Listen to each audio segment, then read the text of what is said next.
Good morning. I'm sitting out here today enjoying our first real snow of the season. And I don't expect it to last very long. So I thought I'd come out here and walk around the yard, take some photos and some videos. I also have some herbs to pick. And surprisingly, there's still quite a few things you can pick even out from under the snow. Look at that. Can you see that? There are primroses still blooming under the snow. They don't do much in the summer, but early spring and late fall, they start to bloom again. So, I don't want to damage those flowers, but look. Some of them just opening. They look nice even covered in snow. Our main garden, and I covered it with tarps. And that's to keep it from getting too waterlogged in the winter and early spring. And it'll also warm up much faster in the spring. This is where I'm going to plant my early season cool flowers, hardy herbs, and a little bit of veg for the family. I love these trees. Big, beautiful trees are on the neighbor's property, but we like to borrow a little bit of shade, and it's fun watching the birds and the squirrels running around on them in the summertime. This is the mint. This is the spearmint. It's what we use most of. But this is perfectly good. This is perfectly good to still use. Snowy or not, it's already withstood a couple of good frosts. I'm just going to pull off a couple of these branches, I think. There. I didn't bring my clippers out, but I can't use them with one hand anyway. There's afternoon tea. There's the perennial herbs. Most of them anyway.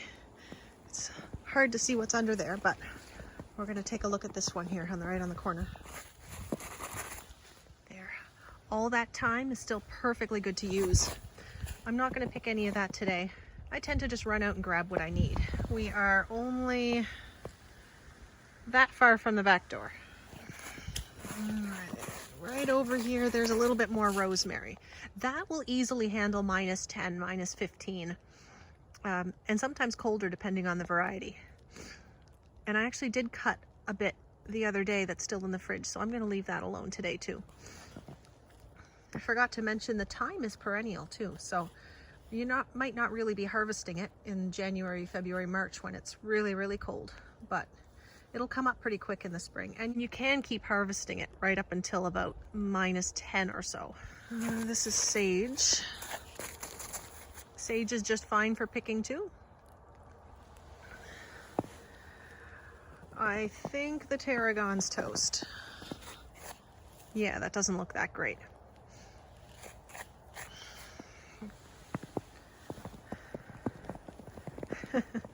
I'm gonna have to wait till this melts to have a look and see if I have any more saffron crocus flowers coming up.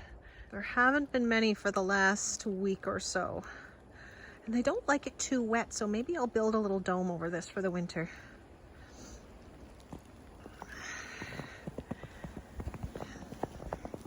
This one has some parsley on this side, I think.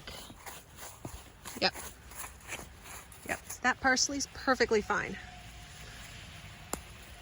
I'm just going to grab a little bit. There.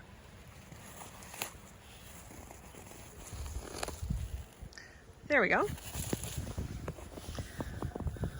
Unless it gets really cold, I'd say lower than -5, I can still pick parsley outside. It's surprisingly hardy. But I did put some in the greenhouse too. Let's take a walk down here just for a second. I need to survey the only damage we had from the storm yesterday. It's my poor arbor. That side might be broken. It took all the pots down with it, and they're pretty heavy. Oh, I think it even broke off in the middle. Oh, yeah, all right. It's funny, we fixed... No, that is the side we fixed this spring, so I guess we'll be fixing it again. All these beds are not covered. but I did do a bit of fall planting in there. And I did film that in my garden tour video. I'll link that one in the description for this. Let's check out the greenhouse. Let's have a look in here. There's the things that I transplanted a few weeks ago. I think November 1st was the day. Parsley, green onions, Dusty Miller, rosemary, eucalyptus, and I also put a eucalyptus in a pot. If it gets really cold, I'll have to bring that inside. I have some snowberries that I didn't get around to planting that I'm going to keep in here. And then I have some sage, some potted mint. Oh yeah, the rest of the eucalyptus. Some more rosemary. There's some thyme, some boxwood cuttings, and what's that? Catmint. I'll probably cut all that foliage off. It'll grow new stuff in the spring anyway. And my one little tricolor sage. I always dig up a piece of that because it's questionably hardy in our zone 5/6. And there's a little bit of asters that I didn't get around to planting and some peppermint. Yes, that one's spearmint, so this one's peppermint. There's a little golden sage down there as well. So I don't know if you can see, it's snowing in the greenhouse just a tiny little bit, and that's because I haven't fixed that panel yet. I need to put a new piece of plastic on there that blew out in the spring. So that's all for today. It's just a quick little tour around. What I really wanted to show is how hardy a lot of these herbs can be. And this is especially true with the Mediterranean herbs. If you have a hard time keeping these herbs that are supposed to be hardy in our zone, but you find they're dying off over the winter, chances are it's not the cold, but the wet. They really hate being waterlogged. So if they're planted in a spot where, you can mound the soil up a little bit, that's going to help dramatically.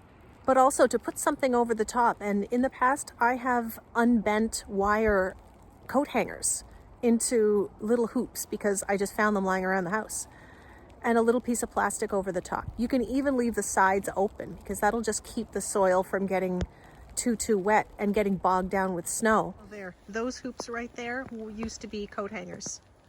That's some of those, and I've been reusing them for a few years. They're not very big, but they're about 2 feet wide by, I'd say, a little over a foot tall. They work just fine to hold up frost cloth or plastic. There's the raised beds. So with these raised beds, most of them are housing Mediterranean herbs, and that's precisely why I have them in raised beds, is so that they don't get too wet. When we built them, we placed a nail in between the boards vertically, just to leave a little gap to help with drainage. You don't really need anything on the bottom. Just having them raised is good enough. But this lower area of the yard is really, really swampy. So when we built it, we just laid cardboard and soil and wood chips right over the top. We didn't dig. We dug a bit of a trench to lay our walkway, but it was hard packed gravel underneath, about an inch of soil, that's it. So it was a nightmare. So to build the beds, we just laid cardboard and soil and wood chips right over top. So this is anywhere between 3 and 6 inches higher than it used to be. We have the thyme overwintered, no problem. I didn't cover them with anything. Same with the tarragon, sage, oregano. What else do I have in here? Chives. Chives aren't quite as picky with drainage. They'll grow pretty much anywhere. But those are the perennial ones that we had in here, and I've never covered them. They've been out here just fine. Luckily, we've also had pretty mild winters the last few years. There's my little bit of parsley, and there's some mint under there for tea. And that's starting to sound really good right now. So I think I'm gonna head in now for the rest of the day and find some inside jobs to do.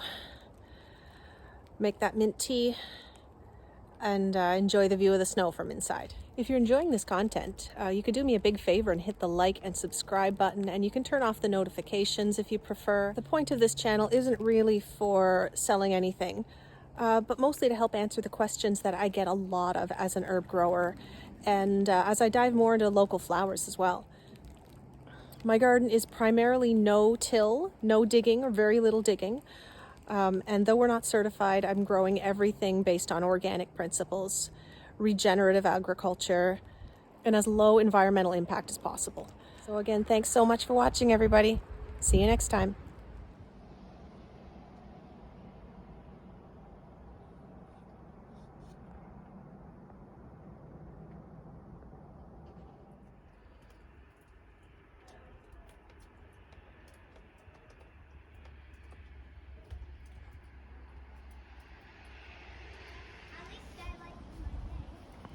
Can you bring the sleds out? Oh, good idea. You want your sleds? Yeah. I like your snowman. Thank you.